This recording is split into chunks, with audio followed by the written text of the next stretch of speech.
So thank you so much for joining us today. We are very happy to welcome Sheryl Hingorani from Sandia National Laboratories. Sheryl leads Sandia's Systems Analysis and Engineering Organization, which performs systems analysis, exploratory engineering, both domestic and international training exercises, and program development focused on highest priority U.S. national security needs. She's also responsible for managing Sandia's nuclear and radiological security portfolio and is the Sandia interface with the U.S. Department of Homeland Security's Domestic Nuclear Detection Office. All right, well, good afternoon. Thank you to everybody here in the room for coming, and I really appreciate everybody who's logged in as well. It's a real opportunity for me, actually, to talk about this topic to people different than the people that I talk to every day at work. So my current job is what Erica mentioned, but I do want to say first that I have been at Sandia for 28 years. Most of my time has been in the nuclear weapons program.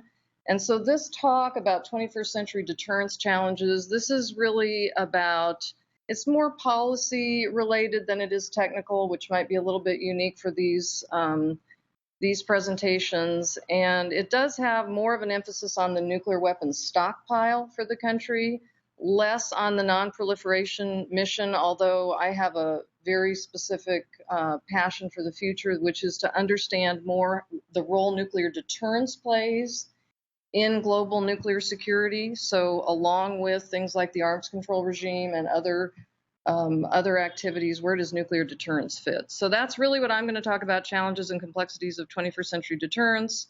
And I think maybe I can hit page down. This is also exciting to me to be doing new technology, but I'm not about that. Okay, so the topics that I'd like to discuss today, and I'd like to make sure we have time at the end for dialogue, but I want to talk a little bit about some historical perspective on the U.S. nuclear weapons program. Then I want to talk about and describe the current path forward that the country is on in terms of modernizing our nuclear deterrent, and then have a discussion about emerging threats. Deterrence, though, it's important to start with, I think, the definition. And by the way, for people in the room, for sure, please chime in with comments and questions, and don't hold those to the end. And for people online, I'm not sure exactly how that works, but if there's a way, yeah. So type in comments and questions if you have those. So deterrence, if you look at the DoD Dictionary of Military Terms, this is the definition: the prevention of action by the existence of a credible threat of unacceptable counteraction.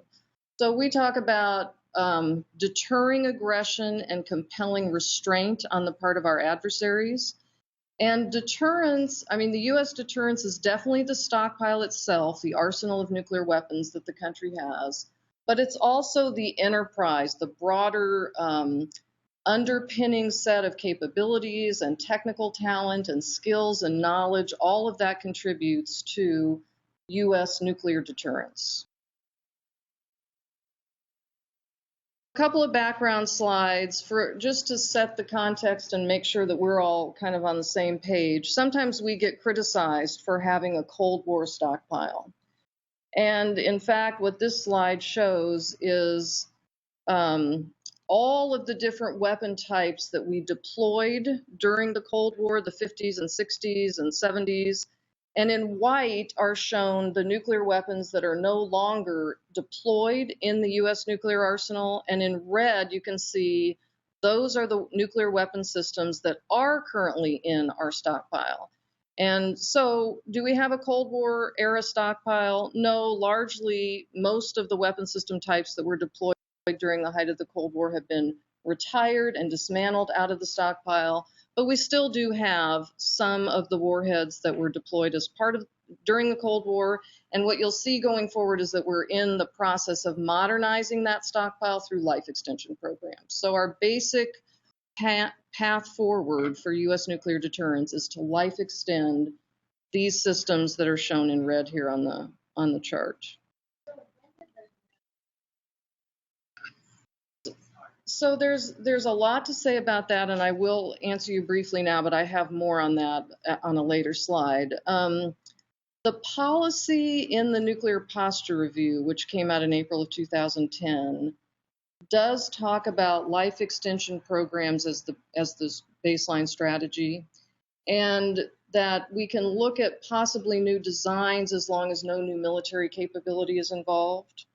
We have had laws passed that require, for example, there's one law that says if the Secretary of Energy desires to look into new weapons, new or modified nuclear weapons, that has to be a specific budget line in the budget so that Congress knows about it, can act on either fund or not fund it. But even preconceptual work on new nuclear weapons, can't be done unless there's an explicit line in the budget for that. Do you want to add anything, Michael? This was presidential. The president wanted It was 2010. It was 2009, which came out in 2010. And there was a lot of pushback in the administration about it, and the way they ultimately more some sort of compromise.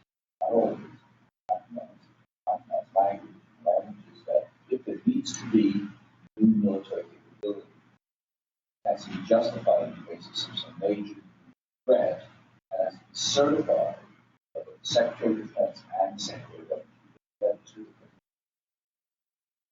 Very high bar. They're not going to do that. First of all, that's talking about it. So it's close, it's asymptotically close to no new, unless there's an absolute.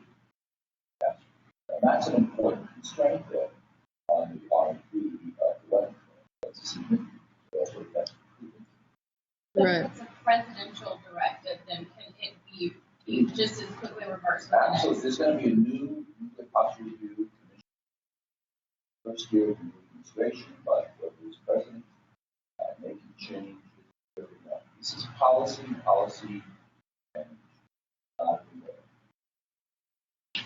And so that's an important point. I think a lot of people right now are looking toward, the transition teams that will be in place in a couple of years and the new nuclear posture review that will start. So a lot has changed since 2009, 2010, and we'll talk about that a little bit later.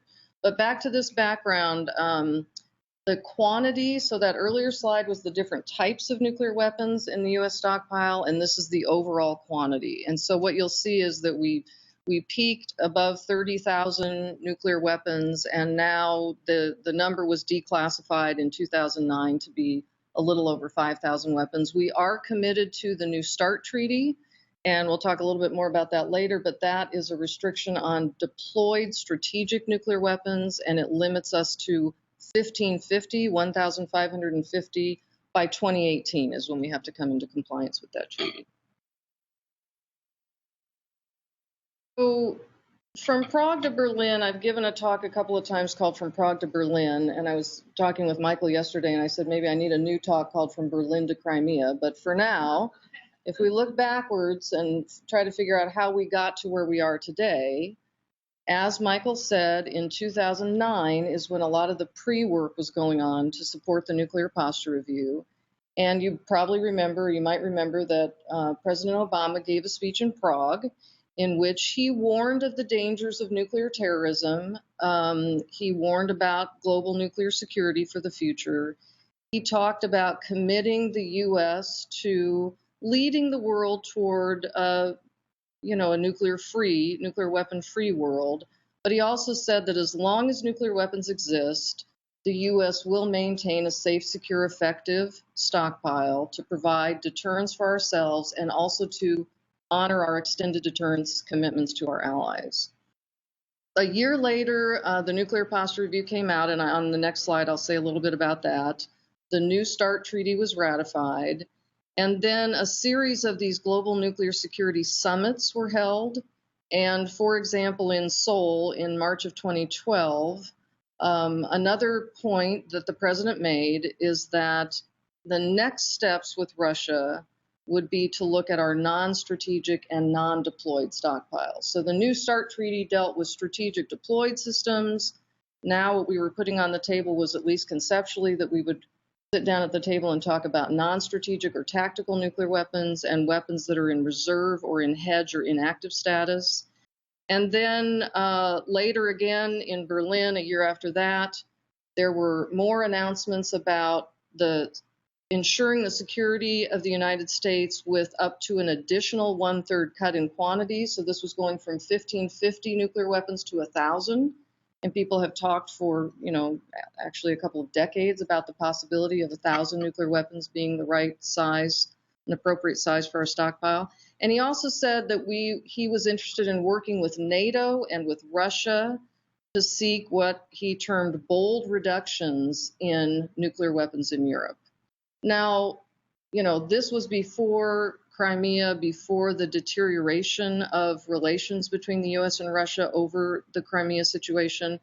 But this is the path that we set off on, and it's really largely the path that we're still on. So I'm going to describe a little bit more about that.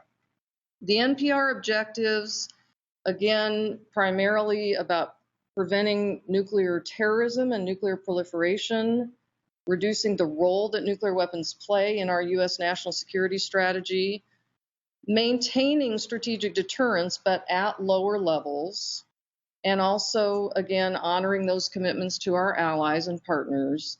And then what the nuclear weapons labs always point to is ensuring a safe, secure, effective nuclear arsenal. And so if you haven't read the Nuclear Posture Review, it's not a hard read. It's on the internet, and I think it should be, accessible to you and easy to understand. The picture on the lower right is the signing of the New START treaty, which I mentioned before. And then down below, I just typed in a few of the recommendations out of the NPR. One was to fully fund the life extension programs that we're doing now. So we are in production on the 76-1, which is a sea-launched, a sea-based submarine launched ballistic missile system.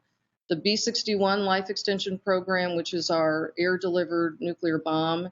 And then there also was a discussion about looking at life extending the W-78, which is an ICBM warhead, but with consideration for interoperability. So warhead interoperability is going to come up again in the rest of my slides, and it's another important concept for what we're trying to do in modernizing the arsenal.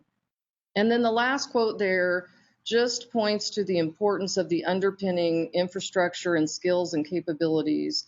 And so the basic trade in my mind that was made is that, yes, we can commit the country to a smaller stockpile, but it can't be fewer of the aging stockpile. We can only do that if we modernize the weapons themselves and if we modernize the underpinning infrastructure so that in the face of future uncertainty, we could still maintain a deterrent, right? If we had a modern production infrastructure.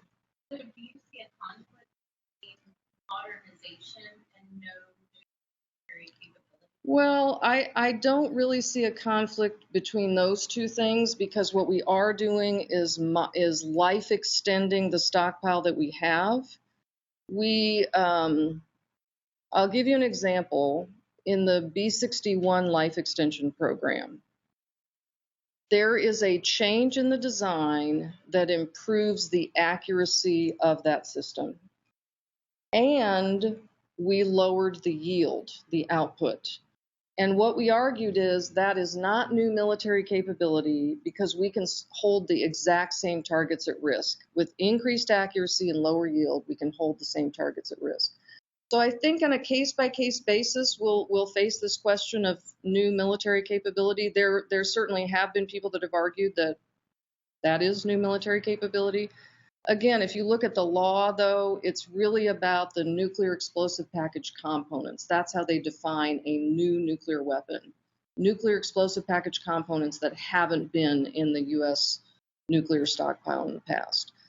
So I think the conflict that I see is less about modernization and no new military capability, and more about no new military capability, and emerging threats, which we'll talk about as we get a little bit later into the talk. So Cheryl, that totally leaves out delivery system improvement. But Yes, in the law about new or modified nuclear weapons, they are not restricting delivery so system you could capability. take out the older or modernized warheads and put entirely new delivery. That would be. Well, I think the policy, the Obama policy of no new military capability would come into play there. Okay. But in terms of the law of no new or modified nuclear weapons, that doesn't have anything to do with the delivery systems. I think if we, Michael, you might have something to offer there, but I think significantly different delivery platforms for nuclear weapons would Yeah, that's what I would think. would be against our current policy. I mean, presidents have reduced the role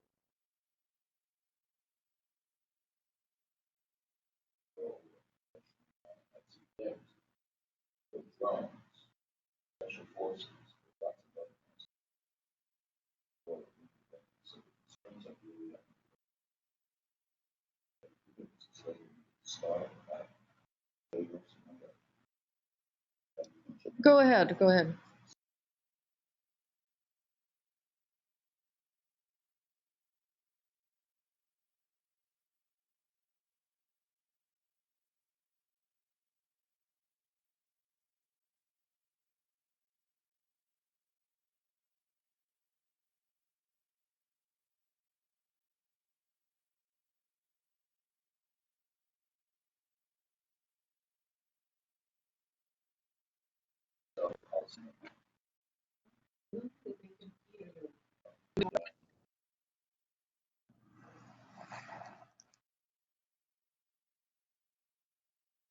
Because different groups within the administration didn't support this policy, or wanted to make sure that there were strings attached to the policy. And it happened that while the Nuclear Posture Review was being drafted, the New START Treaty was being negotiated. And the New START Treaty was completed in December of 2009. But the New START Treaty has to be ratified by the Senate. And it wasn't clear that there would be 2/3 vote available to ratify the treaty. So ultimately, senior Republicans in the Senate said, we will support ratification of the treaty if there's a lot of modernization of the nuclear weapons complex, including stuff related to modernization but not new capability. So delicate language that got you. I mean, every letter of every word is negotiated, every single letter. And you'd be amazed at the fights over every letter of every word. So what you're seeing is the outcome of a negotiation. That's what a policy pronouncement is of the U.S. government. With Putin, it might be different. With Khomeini, it might be different. Here, it's a negotiation. So that's some of the questions then about, is there wiggle room around this, are accurate reflections of the purposeful ambiguity in the language, because that's what the bargain is about. But it's really a constraint then on the weapons capability, the nuclear weapons, new military capability. Okay, good. So let's see, the next slide here shows Frank Klotz. General Klotz is now the NNSA administrator, but this article in the National Interest in 2013, I think, did a nice job of describing how the current policy is really bringing together, he called it two dominant but different themes. I think of it as two communities who have, traditionally been sort of at odds with each other. You've got the global nuclear security community and the idea that the U.S. should continue to lead international efforts toward reducing nuclear arsenals and proliferation. And then traditionally you have the nuclear weapons community, which is all about ensuring a safe, secure, effective stockpile. So I believe this nuclear posture review really brought those two communities together in a way that hadn't been done in the past.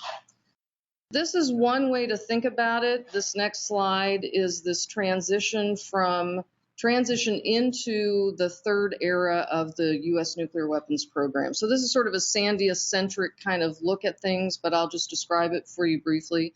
So the first era was the Cold War, and everybody's pretty familiar with what that was, at least conceptually. An arms race where we had a lot of parallel weapon system development work going on. We had as many as 14 concurrent full-scale weapon engineering development programs at one time. The real race was about maximizing explosive output or yield of those weapons relative to the constraints on the mass and the volume in order to get the range. And cost was not an issue. So this was the number one national security priority for this country. If you go back and read some of the reports, yes, people were concerned about cost, but in the end, they knew that this was the most important thing the U.S. was investing in. In the early 90s, really everything changed and two big things happened. The one that we always talk about, which is the end of the Cold War, or the beginning of the end of the Cold War. But the other thing that happened is we took a unilateral decision on an underground nuclear test moratorium. And so we entered this second era, which we've called science-based stockpile stewardship. And the compelling, iconic challenge for that era, for that 20 years, and still continues, is to create the experimental and computational tools and the knowledge and understanding that can substitute for underground nuclear testing as a basis for continued confidence in the stockpile. Sandia benefited a lot from those investments in science-based stockpile stewardship, and we have specific areas where we had to create new tools, but the challenge was primarily focused at the physics labs at Los Alamos and Lawrence Livermore. The other thing about this era is that the requirements for the stockpile itself were very unclear. We didn't know if there was going to be a resurgent Russia. We didn't know if China was going to be a peer competitor. We didn't know the degree to which nuclear weapons capabilities was relevant in deterring some of the newer national security concerns. So we had a period of time, 2 decades of time, where we had some nuclear weapon development programs authorized. We would work on them for a few years and then they would get canceled. And we had that happen, 3 or 4 times over this 20-year period. It was very disruptive, and it really changed sort of the engineering environment, let's just say, of the nuclear weapons enterprise. So with the release of the Nuclear Posture Review, though, that really set the tone for a decision about life extending the Cold War stockpile, going to smaller numbers, reducing the role of nuclear weapons in U.S. national security strategy. And so that direction became more clear than it had been, but we did have some urgent needs, both in the stockpile and in the infrastructure. And it costs money, and it costs a lot of money to address some of the technology obsolescence that's grown up over time, some of the aging concerns that the community has. In this era, especially for the stockpile itself, there are a lot of engineering challenges that Sandia faces because technology has advanced so rapidly, and our current approach to nuclear weapons is to design and build and deploy systems that then have a 20 to 30-year lifetime. So we're really forward-looking in terms of the kinds of technologies that we need to put into the life-extended stockpile for safety, security, and reliability. And another characteristic of this era, which you all are familiar with, is just the fiscal austerity that the government is having to deal with, right? And the uncertainty associated with government shutdowns, continuing resolutions, and so on. We really have struggled with that. Any questions about this? Comments? Okay, so I've got 2 slides now, one that shows the triad that we have today. So the U.S. has a nuclear triad of, sea, land, and air-delivered nuclear weapons. And without going through it in any detail, you can see there that all of these systems were really fielded and deployed in the 80s, maybe in some cases the late 70s. We have one system that's really modern, 2008 deployment, which is the W76-1. But this is the triad we have today, and the triad that we're going to in the future, you can see the different types and the different years, But the triad for tomorrow is what we refer to as the 3+2 vision. I wish I could get that to line up a little bit better, but that's okay. That's okay. That's okay. So 3+2 really refers to a future vision of a stockpile that has 3 ballistic missile systems, which is listed there on the left, some of which might be interoperable across the submarine launched or the ICBM, the land-based ballistic missile systems. So what's indicated there is the 76-1, which are in production now, and then interoperable Warhead 1, interoperable Warhead 2. You'll see these referred to in a future slide. And then plus 2 air-delivered systems, which is the B-61 Mod 12, the nuclear bomb, and then also the cruise missile warhead, or what we're calling the W-80 Mod 4. And so as you can see with those mod extensions, these are life-extended versions of the stockpile that we have today. So that's the vision for years, probably 3 or 4 years now. There's been a consensus building around this vision of the future stockpile. And the thing that's really the remaining question is the pace at which this can be achieved, because it takes money, it takes quite a bit of money. And so the pace at which we achieve this is going to be moderated by the funding that's available. So you can look at, I took a couple hundred articles that have been written about this and put them in one of these word map software packages, and you see their budget, billions, millions, costs, dollars. There's a big debate about the cost of this. And if you add it all up, you can see there on the right, the $1 trillion nuclear triad. If you add it all up on both the NNSA and the DoD side, you can get to $1 trillion. Now, President Obama signed a $1 trillion farm bill a year or so ago. So $1 trillion is not outside the realm of concepts of what the government should spend, but it is a lot of money for people who think that this is a Cold War relic, and they don't see the value of spending this much money on this topic, on this program. So, different implementation plans have been developed. There's something called the Stockpile Stewardship and Management Plan, which is available on the internet. And so on the warhead side, which is the NNSA side, that's where you would find the Gantt chart here, which shows the time frames for modernizing these different systems. The red indicates a slip to the right. And so largely what the enterprise is doing is that we look at the required budget to get to 3+2. We look at how much money Congress authorizes and appropriates, and then we slide things to the right to try to fit the scope of work within the funding level that we're given. DoD has its own set of plans where the delivery systems are also going to be modernized, and the community has done a lot of work to line up in time the modernization of the delivery platforms with the modernization of the warheads. Okay, so that's the baseline plan, but frankly, a lot has changed. And so the title of this talk was, the challenges and complexities of 21st century deterrence. And if you look at what has changed since the NPR came out, there's the big pivot to the Pacific that's been discussed. There's a lot of concern about these anti-access area denial capabilities, integrated missile defense systems, GPS denied environments. There's a whole suite of emerging threats there. There's the Crimea crisis, which is new, and the deterioration of the relations between the U.S. and Russia.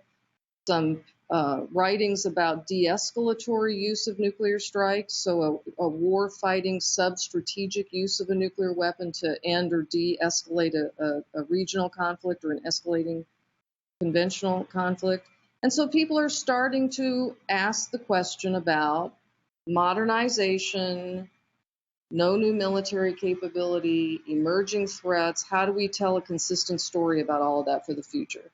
Today, everybody is on board with the current path forward. I mean, it's very clear that what we're doing now is securing an effective deterrent for the nation and our allies for the foreseeable future. But if you take a longer term time horizon and look out to, say, the middle of the century, let's just pick 2050, there are some things that are likely going to be very different. And, the strategic stability of offensive versus defensive capabilities, the idea that today we can enter into bilateral agreements with Russia, whereas in the future, as quantities get smaller, those might end up having to be multilateral because there might be more countries that would be involved at those levels. If you talk about regional conflict and extended deterrence, there's a big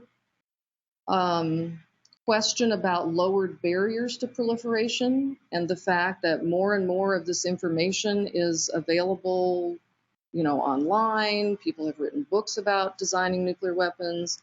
Fissile material techniques for creating fissile material. There could be lowered barriers in that area. So we're trying to look at geostrategic change and also technological change and advancement that could be disruptive and could lead us to say, okay, 3 + 2 is 5. We know we need to do that. It's necessary. But is it sufficient in the longer term to address emerging threats? And sometimes we say, when does 3 + 2 become 5 + X?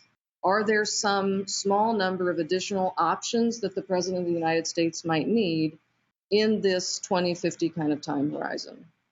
And then the last category there, complexities of cross-domain deterrence, cyber threats, supply chain threats, space-based capabilities, economic. So we're entering an era, or we're moving further into an era where there are all these different multi-pathways of attack, and we've talked about, traditionally there was an escalation ladder in a conflict where one party would do something and the other party would escalate up a little bit on the ladder. And now the question is, now has this become an escalation lattice, an escalatory lattice? And do we need to understand not just the straight, escalation ladder of the past, but all these different multi-attack pathways? And then this is my last slide, and I'm hoping that then we'll have some dialogue about this, which is just to say we're on this baseline plan. We're going to deliver on time, on budget for the life-extended Cold War stockpile. But we want to be prepared as laboratories, and I think as, the entire national security enterprise should be prepared for alternative scenarios. Maybe there's a scenario where we do have to address some emerging threat, where some compelling case, Michael, like you mentioned, and there is a letter from the two secretaries to the president making a compelling case that there is some new military capability. So what do we need to be exercising for our skills and knowledge to be prepared to do that in service to the nation? And then there might be other alternative scenarios. So I haven't necessarily named the third one, the lower one, but I could think of a couple of other scenarios that we might need to be prepared for.